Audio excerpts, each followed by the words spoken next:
Hello, and welcome to our show for the love of animals. Go and get the entire family to view this. We have a very special program for you. We're going to be talking about service animals and people with disabilities. I'm Darleen Pigford. And I'm Greg Baur, and we have a couple of upcoming shows that we'd like to tell you about. One on working with animals in the Native American culture. And also our Christmas show sometime will be coming up with the gifts and things like that. And we've got just lots of wonderful things planned for the viewers. So, but you mentioned disabilities today, Darleen. Hit a little bit more about that. Well, we're going to be talking about service animals today and all the ways that they are helping different people with disabilities. And Greg, I have just learned so much about this topic from our two guests. Yes, I have too. How about introducing them? I'll be most happy to. Well, with us here in the studio is Dr. Ron Milliman, who's Professor of Marketing at Western Kentucky University. And Ron, thank you for joining us this afternoon. Yes, Ron. Oh, I've been Glad looking forward to this. And by remote today from West Lafayette, Indiana, we have Ms. Kathy Nimmer, who is a teacher up there, an English teacher, and she's done an awful lot of interesting things. And I might mention, before we start, that both of the two of them have won several outstanding teacher awards. So they're on the top of their game in spite of the disability that they have. I was up all night reading their resumes, I can tell you, so we'll go on. Hi, Kathy. Hi, thanks so much for having me. Oh, it's a pleasure. Just wish you were here. Okay, where do we all start today, Darleen? Well, both Kathy and Ron, having eye problems, have used guide dogs. So Ron, we'll start off with you. Tell us about the guide dogs that you have had in your lifetime. Well, I've actually had two guide dogs. My first dog was, her name was Simba. And Simba was a very, very intelligent dog, very competent, very capable, except often she used her intelligence the wrong way. And so Simba had to be replaced. And I hated to give Simba back to the school, but I did. And I ended up, my second guide dog was Holly. And Holly was a very, very special dog. She was intelligent. She was just almost the perfect guide. She worked hard and was dedicated. And when we got home, she played hard. And when we worked, she worked hard. Oh, wow. Wonderful. And Kathy, how about your history with your guide dogs? Well, I've had one more than Ron. I had my first dog, a golden retriever named Raffles, in 1996. He worked for an amazing 10 years, which is a huge career for a guide dog. Then my second dog was another golden named Prancer. There were 8 goldens in the litter, so they had to give them the reindeer names. So I got Prancer, but I didn't get Blitzen. Okay. Unfortunately, Prancer had some medical problems that made him retire after a year. And now I'm working with Elias. He's a yellow lab, and we're approaching our 2nd anniversary together. Oh, and we're going to see a little bit more about Elias in a little bit, of you working with Elias. So that's an interesting history that both of you have with these. And Ron, how did Holly help you in your career?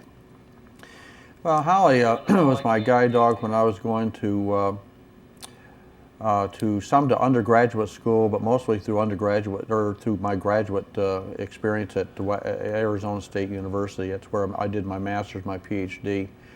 And as a matter of fact, there was some discussion that when I got my PhD that Holly should get hers too, because she attended all the classes that I did, and she went to the library and was a part of the research and everything. So I think she probably deserved a degree as well. But it was a real good experience. She helped me get around on the campus, Arizona State's campus. As you can well imagine, it's a very large campus. And, and she helped me get around on the campus, and she knew her way around really well and knew all the buildings. And she was an excellent guide. And she knew when it was time for the classes to end. And in one case, when a professor decided to talk beyond the, well, as he always did, it seemed like, after the bell rang, she got up and she shook, and that didn't seem to get any results. So then she actually started barking at him, and he ran to the far corner of the room and said, "Class dismissed, class dismissed." So Holly was the hero that day, and everybody said, "Way to go, Holly." And there was a rumor that she had a better GPA than you did. Well, there's probably some truth to that. So Kathy, how has Elias been of benefit to you? He has been an amazing help to me. I teach in a cited public school, just a regular public school with 1,700 plus students, and navigating those crowded hallways is pretty insane, but Elias is extremely good about going through crowds. I can go down from the main office to my classroom and not bump into anyone. I would say he's a weaver. You know, he's one of those, if he drove, he'd be changing lanes all the time. Because, you know, the general traffic rule down the hall, you stick to the right side. Well, teenagers haven't read that rule book. You know, they're stopping and they're, you know, talking, or they're hugging their boyfriends or getting things out of their lockers or whatever. And so we're weaving constantly on the right side, on the left side, but he's excellent with clearance, which means getting me past people without bumping into them, and he's very good at that. So I have confidence to move around my school, and that gives me the confidence then in the classroom, where I'm totally in charge of my environment, to be, you know, the kind of teacher that I want to be. Okay. Kathy, Now, I'm sorry, Greg. well, I was just going to mention, I forgot to mention it earlier, but Kathy is at William Henry Harrison High School, which is in West Lafayette, Indiana, and I spent a number of years in West Lafayette, and I know that school well. It's an excellent school, and so you teaching English there has just been, I guess, a wonderful experience for you, hasn't it? Well, the very beginning of my career was not fabulous. I certainly had no idea how to be a good teacher, let alone a good blind teacher. Mm-hmm. But it was a lot of bumps and bruises that first couple of years, and finally hit just a crisis moment where I decided I was going to try some new techniques, or I was going to change professions, and those techniques worked. I started with those the next year, and everything's been so much better since then, and now I love teaching, and I couldn't even see myself doing anything else. Uh-huh. Okay. That's great. Kathy, how do you train or help other people or your students know how to treat Elias? Well, I have in my rules right next to, you know, don't speak out of turn and bring your materials to class. I have do not interact with the guide dog in any way without permission, and that's pretty much down the line what the best default assumption is of anybody, whether it's a student, a colleague, or anyone in the public, that they should not interact without asking first, because generally most people don't want you petting their working dogs because it will distract the dog. And then, for instance, my dog, Elias, could get distracted in that hallway, and then I will bump into someone, then he'll get the correction, and then it's that distracting person's fault. And so if you don't want to be the cause of the dog getting in trouble, it's a good idea just to ask first. Because there are certain times when I do let people pet him. I had a student today who was very upset about something, and he came in between classes and talked to me a moment and then turned and said, "Can I pet your dog?" And Elias was just chilling out behind my desk, not working, and of course I let him pet him. So it's always best to ask first. Oh, we'll try to hope that Darlene and Greg and the public will remember that for future scenarios, right, yes, Greg? Exactly. It's time, Darlene, we need to take a break, and we've been talking about Elias, and as part of the Happy Tale today, some of Kathy's students up there at Harrison High School have produced a little DVD showing Kathy working with Elias. So we're going to use that as our Happy Tale, and we'll be back in a little bit.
We hope you enjoyed that little short segment with Kathy working with Elias, and as I mentioned earlier, that was produced by some of Kathy's students. This afternoon we're talking with Ron Milliman, from a professor of marketing from Western Kentucky University, and with Kathy Nimmer, who teaches English up at William Henry Harrison High School in West Lafayette, Indiana. Ron is with us in the studio, and Kathy is via remote. So we've learned an awful lot in this first segment. And I think from here, Kathy, we hear a lot about, or most people hear about guide dogs for people who are blind and deaf. But what are some other disabilities that could benefit from the use of a service dog? It is almost limitless. There are many dogs who are trained to help people in wheelchairs. That could be picking up dropped items, opening doors, pushing buttons on elevators. That could also, for some people, be pulling the wheelchair. The dog, if it's a bigger, stronger dog, can actually help move the wheelchair. But then there are also other things. People with autism are lately benefiting more and more from assistance dogs, and those dogs are helping those people stay centered, helping them not go into kind of a retreat mode when social stimuli become too much. On the same kind of track, there are psychiatric service dogs for people who have panic attacks or anxiety disorders. And then beyond that, there's kind of the realm of the wow, kind of untrainable, but then you can kind of grab the talent service dogs, such as diabetes dogs who detect drops in blood sugar and alert to that.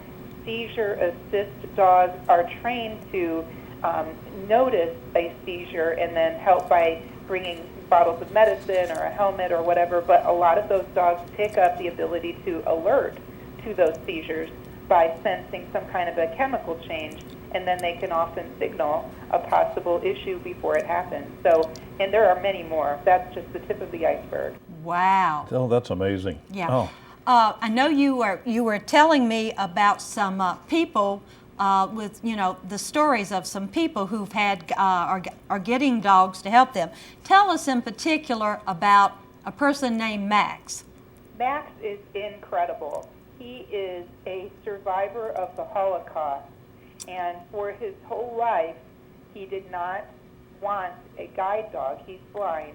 He did not want a guide dog because he had horrible memories of how some of the Nazi prison guards used dogs to attack and humiliate the prisoners. But when he retired, he decided that he wanted to try to conquer his fear, and he applied to a guide dog school and was matched with a dog, and they really had to work with him to overcome the fear. But he is now working with his third dog. He just got a third dog. He is now 87 years old. How incredible. That's amazing. That is amazing. What a lovely story. And how about Ariana? Adriana. She is somebody I came in contact with and somebody who has deeply inspired me. When she was about to be a senior in high school, she was swimming in the Atlantic Ocean off the Jersey shore, and she did what she called a skim dive, just a surface dive, but she hit a sandbar and broke her neck. She's paralyzed from the chest down with only very limited movement in her shoulders. And she went through a lot, if you can only imagine, being that age and dealing with that kind of change in your life. She now has a wonderful black lab who helps her with all kinds of things, all those things I mentioned before about picking up dropped items, opening doors, and even more, the companionship. She told me that sometimes when she's lying down on the bed on her side, her dog will come over to her and simply put his chin on the bed and stare at her, and she realizes that she is not alone, and she has so much new potential that she did not expect to ever have when she hit that sandbar. Goodness. Goodness. Another interesting story that you had was with Mike. Tell us about that. Well, Mike is also fascinating because he is blind, as Ron and I are, but he is also in a wheelchair, both. And so he combines two significant disabilities. His the result of a truck accident. The truck flipped, and he instantly became both paralyzed and blind. And the thing is that guide dog schools tend not to train dogs to be able to work with manual wheelchairs. And he wanted very much to be able to reserve his ability to move his own wheelchair, but also have a guide dog who could help him. And so he found a small school that was willing to take a regularly trained guide dog and also tailor it to help guide him while he is propelling his wheelchair. So the dog is on his left in a special harness, and his left hand is holding that, and his right hand is turning the wheels of his wheelchair. And it's quite an amazing feat for the two of them to be able to work. Sadly, when I first met Mike, he told me that his dog Tucker had just been diagnosed with lymphoma, and I just talked to Mike a couple weeks ago, and Tucker has passed away. So Mike is in the transition process, which is going to take a while for another dog to be found that could do the very special job of guiding this really neat man. Those are just wonderful stories, and I know that you have a lot of other good ones. A project that Kathy is working on is collecting these kinds of stories, and she hopes to be able to put them together and share them with other people. And Kathy, we wish you the best on that, because you talk about inspiration. Those stories just amazing. Absolutely wonderful. So. And what is the title of your project where you are putting together these wonderful scenarios? The title of the project is 2 + 4 = 1, and Ron over there, I know that's not a mathematical... Ron, do you know, can you explain the mathematics, Ron? How about I'll do that, because he'll probably just criticize me as an English teacher who doesn't know my math. 2 hands, feet, eyes, or ears plus 4 paws equals 1 magical union, and that's the theme of my project. I think that is such a creative idea. And that math makes sense to me. Absolutely, that math does make sense. And a little bit later, I think we're going to give the website that Kathy has for those stories, and so we'll come back to that. But now, I think we need to take another break. Okay. And we want to take a look now at a forget-me-not. Those of you that know about our show, we try to honor a pet that has passed away, and we have a special one on this one. Ron's guide dog that he referred to earlier, Holly. So give a listen. I think you'll find it's a wonderful story. Holly was a beautiful, long-haired German Shepherd. She was trained at Guiding Eyes for the Blind to be a guide dog.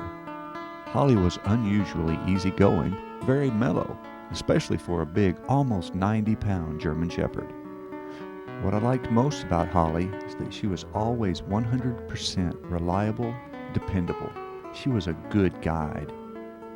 When Holly had her harness on, she was all business, the perfect guide. But when she got back home from the university or some travel venture, as soon as I took her harness off, she was ready to play and have fun.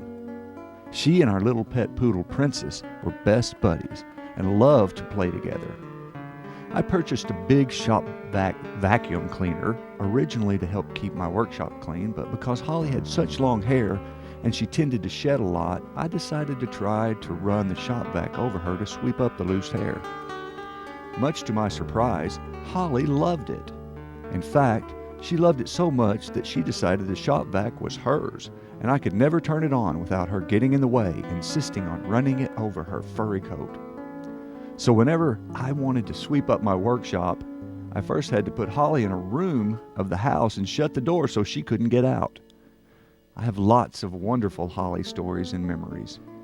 Unfortunately, Holly died of cancer when she was 12 years old.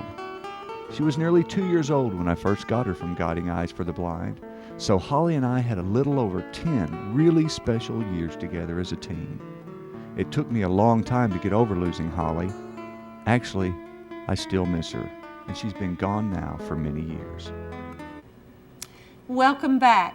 What a wonderful story about Ron's guide dog, Holly, that he had for 10 years. And Ron, that being a forget-me-not, you're making a donation to what animal organization? To Guiding Eyes for the Blind in New York, and that's where I got both my guide dogs. Okay. And That's a wonderful thing that you're doing. And in honor of that, Greg and I would like for you to include this small contribution also to this school because these animals are providing such a service, Yes. to people. So please accept that from the show for the love of Well, animals. thank you very much. You'll certainly appreciate that too. Yeah. And Yes. we might mention one additional thing is that because Holly was our forget-me-not, we're dedicating the show to Holly. That's right. good. Absolutely. Wonderful. So, Okay. well, let's go back to finding out more about all service animals. Okay. And we want to. Well, why don't we ask Kathy? Kathy, if I wanted, how does a person with a disability get started in all this? For example, how can we contact you? Well, I have a website where I'm gathering all of these wonderful stories, and it's called servicedogstories.com. And if people want to go there and find out more about the different schools and organizations, or tell their stories, or find out more about other people's stories, they can go to that website, servicedogstories.com. And my email address is right there on the home page, and there's a lot of information there. Okay. Okay, so that would be a starting point. Yes. Okay. Ron, how would you advise a person with a disability, since you've lived with one for so long, how would you advise them to get started finding a service animal? Well, of course, it depends on the disability, but a starting point probably is to go to Kathy's website. Well, yes, right. Because she has all the information up there. Kathy's the expert in it, and she's invested a great deal of time and effort in it. And she's put a book together on this topic, and in fact, that's how she and I met. She was at the American Council of the Blind convention this last summer, and to talk to several of us about our guide dog experiences, and I had the pleasure of meeting Kathy and her mother, and share some really good quality time. So she's the expert. Go to her website, and she's got it all up there. Can either of you give advice about how would a person fund this? Because training a dog like this, I know, is not an inexpensive endeavor. A lot of the bigger schools are helped by grants and donations, such as you all were so generously planning there. And so a lot of the larger schools do not charge their students or clients for a dog, but that's something that is also hard for them, because it can cost thousands and thousands of dollars to train a dog, and all of the smaller schools do have fees and individual trainers as well. So it is worth doing research, and there are grants to apply for and scholarships, and then a lot of people do local community fundraising to try to get up enough money to be able to receive one of these dogs if the school doesn't offer a financed program for them. In the case of guide dogs, I know the Lions have helped some blind people with the expenses. Yes, the Lions with their eye bank, and it's a very worthwhile and expanded charity in that respect. So the Lions Club is a good source. So, well, animals never cease to amaze me, Greg, and the people who form special bonds with them still amaze me. Well, Ron and Kathy, as we're going into the final minutes of our show, Ron, what one or two things would you like our guests to remember about our show today? Well, I think it's important to remember that these are highly trained animals, that they have breeding programs, just like you breed horses to be race horses, that we breed dogs to be guide dogs or service dogs. And so from the breeding right on through the training to matching the person up with the proper dog, It's a very, very, believe it or not, scientific process. And these are highly trained animals, and I think the public needs to understand and respect that. So when you see a service dog working, respect that, and don't pat them. Just don't Wait interfere for- with them. Let them do their work. Excellent advice. And Kathy? I would say that on another angle of that it is so much a team partnership effort. When a blind person is walking with a guide dog, they are both in charge of that safe process. The blind person is in charge of giving the directions and the commands, and the dog is responsible for following through with those and then applying intelligent disobedience too, in case there's something that is safe that not safe that the blind person didn't know about. And so it's a team effort, and people like Max and Ariana and Mike succeed because of that teamwork. And it's an incredible bond and a strong partnership, and the dogs love the work. They wouldn't work well if they weren't happy. People don't work well if they're not happy with their jobs. The dogs are loving what they're doing, and they have plenty of downtime to be silly, crazy dogs as well. But it's such a bond and such a partnership, and it's an amazing thing. They're both better than they each are singularly. When they're working together, it's an amazing, amazing synergy, and it's a wonderful, wonderful thing. Well, I'll tell you. Doesn't time just pass so fast? We have, and we know that we have just barely scratched We the scratched surface. the surface. And we would like to sincerely thank our two guests today, Ron Milliman, Kathy who is Nimmer. in studio, and Kathy Nimmer, who did it remotely for us. And remember that they've done so much, accomplished so much with their service dogs, and it's just no limit to what they can do. So, And thank you both for yes, joining us. Yes, absolutely. we certainly appreciate it. We've learned a lot. We'll have to do part 2 sometime. Well, Greg, Yes, Darlene, it's time to once again I know. remind our viewers. I'm Darlene. And I'm Greg. And remember to give your pet a little extra love today And every day. See you next time. Let that service animal do its job. Absolutely. Bye.